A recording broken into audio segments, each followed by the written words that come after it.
After this video, I promise you'll be able to play e6 against e4 up to rating 2000 online, 1800 over the board.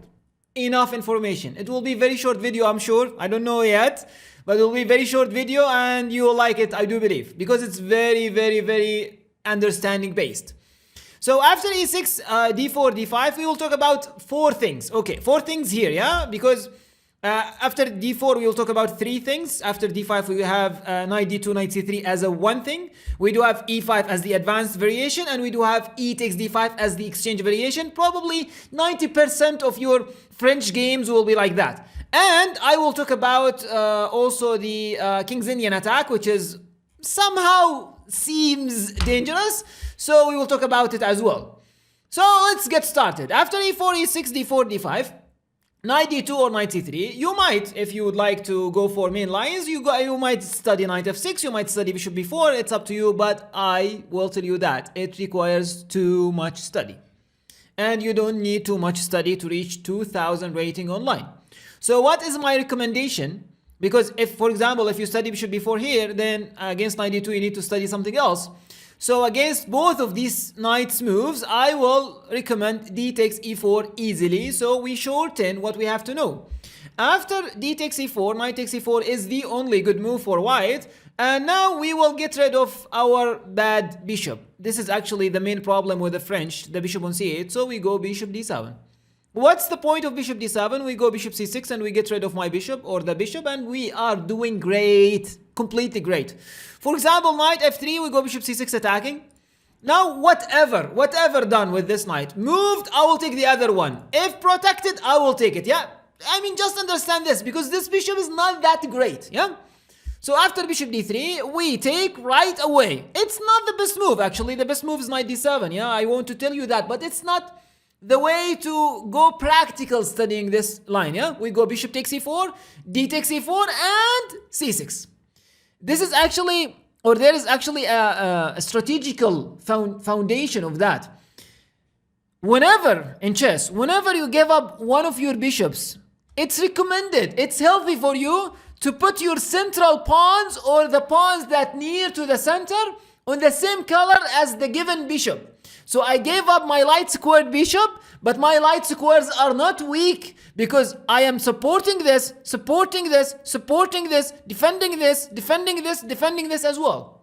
If my pawns are here, then no, I have huge problems with light squares. Yeah, I hope you got this, because this is deep understanding of the position. Castling short, I go knight f6 attacking the bishop, and if the bishop went back, knight bd7. And say bishop rook e1, we continue bishop e7 castling, and after queen e2 castling. Now I will give you an idea how to continue. There are two ways for white to complete or to continue the game, either now or later on, as the pawn structure on the queen side. Either white will go c4, then d4 spot, pawn will be weakened, and you will go ideas like, for example, queen c7, rook d8, and later on you move the knight, rook d7, rook a8. You have a target. In the middle game, in the end game, you have a target. The other way around, which is probably well played more even, which is c3, supporting the pawn. But now, what's my plan? I am planless here? No, you're not planless here. Here there is this great maneuver that I discovered. It's not my discovery, but I found. It's not my found. Okay, anyways, a5. Great move. Why it's a great move? Because now I am threatening to gain space with a4. And if you prevent that with a4, then I have this idea. Knight b6, and after bishop d2, knight bd5. So this pawn helped the stabilization of the knight on d5. Now, this knight cannot be kicked with the e-pawn, is already not there. And whenever c4 came, then two strategical concepts. First of all, our knight on b4 is outposted, so no one can kick it out, and d4 spot is weakened. So again, we can go back to our normal ideas like rook, and attack on d4, and this knight is great, this knight is great, this bishop is great. We do have no problem at all, and this is actually will serve you in your 50 or even more of the French games, yeah? So e4, e6, okay, great. So, okay, that sounds good. How about the advanced variation, because I think the advanced variation is annoying. Now we don't have this diagonal for the bishop. Yes, you're completely right, but we do have this diagonal for the bishop, and our recommendation is great. We go c5, attacking the center, and white has to keep the center in, to strengthen the center with c3. We go queen b6, attacking more, knight f3, defending more, and now the simple idea, bishop d7. Again, we get rid of our bad bishop as early as possible. Too practical, cannot get more practical than this. After bishop d7, if bishop d3, we go bishop b5, you castle, I take, you take, and simply I have this great idea, queen a6, and my pieces has easy or have easy squares. Either the queens will be exchanged or not. The knight will go to c6, this bishop to, not this bishop to e7. First of all, I will use the e7 gate to pass the knight. So knight e7 with knight f5 most likely, or knight g6 sometimes, and then bishop e7. And we not only get rid of our bad bishop, we forced kind of white to left with that bad bishop. Now this bishop actually is bad, so any endings that contain this bishop, black has better chances. Wow.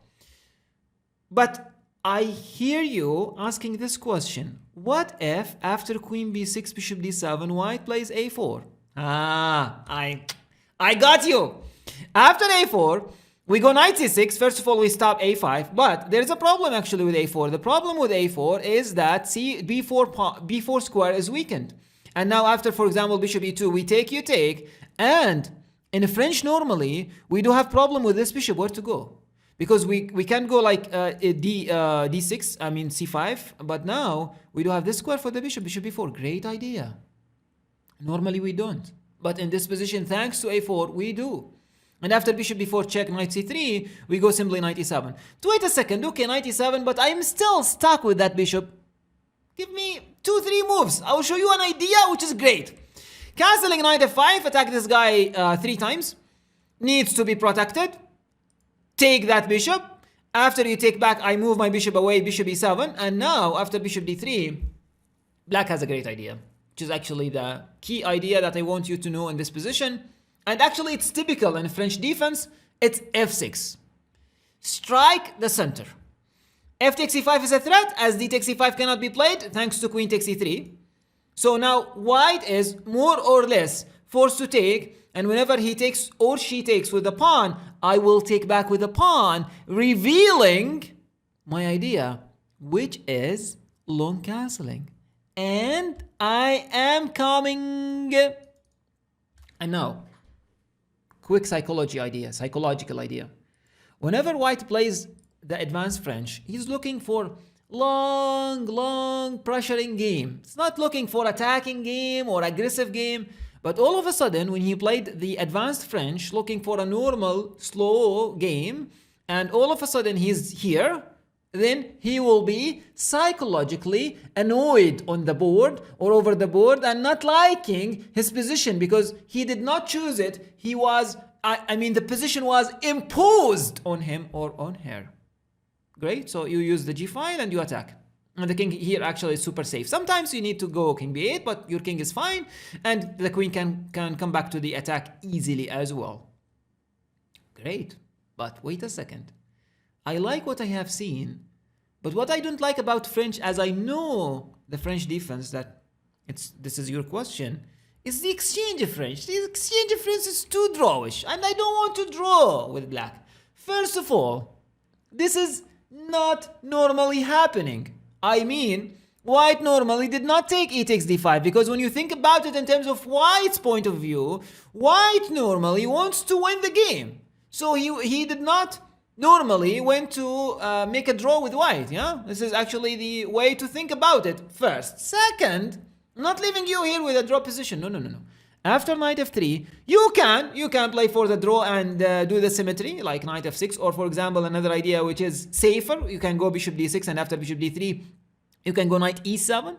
The point of knight e7 is to play bishop f5 and exchange these two bishops, as this is actually a bit worse than this bishop, so it's good to exchange both of them. But This is not my recommendation. My recommendation is much more aggressive. We go knight c6, and after bishop d3, we go bishop g4 right away.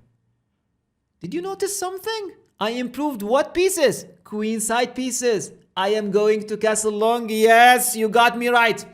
After bishop g4, c3, because maybe this is a threat now, thanks to this pen, so c3, and now we go simply bishop to d6. After you castle short, I will go queen d7. Rook e1 check, we'll cover with this knight, knight g e7. After knight g to e7, knight bd2 might be played, and now I will castle long. I need you to know one idea. Whenever b4 came, you need to make a room for this knight. This is super important. And probably this is the best idea for white, is to go b4. Whenever b4 came, I need you to play knight g6. As when b5 played, you go knight c e7. Why is that? Let me explain. Let me give you the reason so you understand it better and you remember it even better. So here if you play, for example, this move, which is f6, white has this very annoying move, queen a4. And after that, b5 is a threat. This knight has no square to retreat, and queen takes a7 as well. You cannot solve the issue here, because if you go king b8, then b5, and you lose the knight. You cannot go here, nor here, neither, nor neither. I mean, the knight is lost, yeah? That's why, here in this position, whenever b4 came, now I go knight g6. Yeah, not f6, g5, no, knight g6. b5, thanks, no problem. Queen a4, thanks, no problem. Queen a4 right away, thanks, no problem. King b8, b5, knight c7, yeah? This is just the idea that I want you to remember. So after knight g6, say h3 for example, first off, we go knight f4, attacking the bishop here, and after bishop f1, what do you think? Where should we go with the bishop? Bishop h5 or bishop f5? What do you think? Let me test your positional understanding.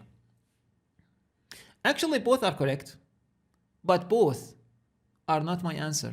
The answer is h5. We are not going back, my friend. So sorry.